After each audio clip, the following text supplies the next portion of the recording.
sono gli unici tre. Sono tutti a posto. Carissimo, occhio. No. Madonna. Che dispendio psicofisico dà se di giocare 16 minuti e 12 secondi? Già recuperato tutto. Sì, no, dico, ma è molto inferiore rispetto alle partite. Sì, più il timore di rischiare in 13 minuti di non portare a casa il risultato, che è normalissimo, però poi finisce lì. Di solito ce l'ha più uno come me che non ha possibilità di sfogo, che un giocatore che poi in campo comunque alla prima corsa perde tutta la pressione.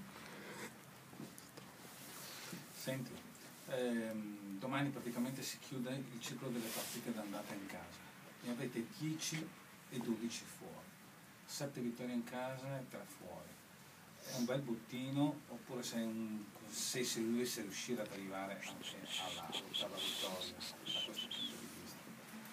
No, credo che se il risultato di domani fosse un risultato positivo, non dico che la squadra ha fatto il massimo, ma quasi. È impensabile pensare di vincerle tutte,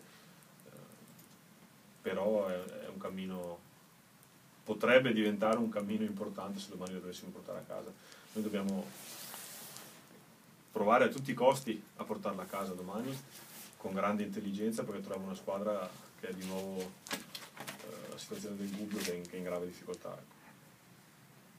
Però è in difficoltà solo dal punto di vista di classifica e risultato.